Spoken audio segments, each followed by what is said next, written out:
I want to show you a couple of neat tricks using 4 different charts here today. Today is the 26th of May, and how to spot resistance for stocks that appear to be powering up. Right now on Twitter, it's, what time is it? It's 2 o'clock in the afternoon. So about 1:30 I said that we were going to have trouble with CAT right here. Anybody looking at the 5-minute chart were getting enthusiastic about where CAT was going to go today. But I suspected that we were going to have difficulty as soon as we hit the top of the 60-minute chart, and that's what happened. We hit the top of the 60-minute chart, a cloud rather, and we bounced back. And now action is likely to continue to go down, and that's why I bought puts.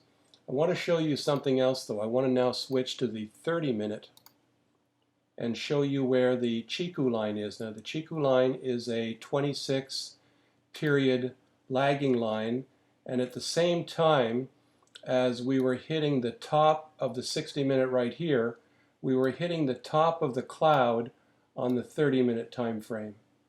The Ichimoku is also a line that you have to watch, and its interaction with other lines, with trailing candles, and with the trailing cloud. Let me show you another example. Let's go right down here to Sohu. Sohu, you can see we came back down to the bottom of the cloud where we had support for a long time, and one of the reasons that we couldn't break through the cloud is because the Ichimoku back here could not break through its cloud back here, and now the Ichimoku is running through a minefield of candles here, and in order for candles here to break through the cloud, first of all, resistance is really strong this afternoon, but this Ichimoku line is going to have to break through all of these candles. There's not a lot of probability that that's going to happen. We're likely to see the Ichimoku bouncing around like this, and since the Ichimoku can be directly associated with a candle 26 periods behind, it means that we're going to see this same kind of motion for the rest of the afternoon on Sohu. Third chart is Sina. What happened to Sina?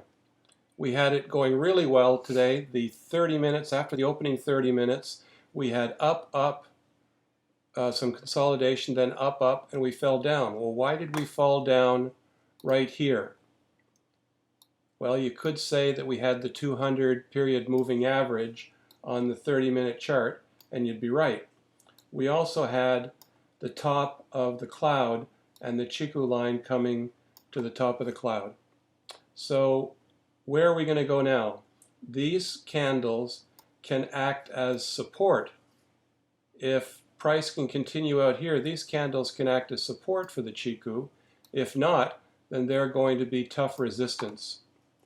We would switch to a different time frame, and we would look at Sina perhaps on the 60-minute chart, and we see where we're going to have some difficulty in the 60-minute chart right away. We've already seen it rejected once, pulled back. Now we're getting rejection from the bottom of the cloud. It's really not looking good for Sina for the rest of the afternoon. Here, the Ichimoku back here, long way to resistance, long way to support. So what we're going to continue to focus on here is the 30-minute and the 60-minute for Sina, where there's plenty of resistance.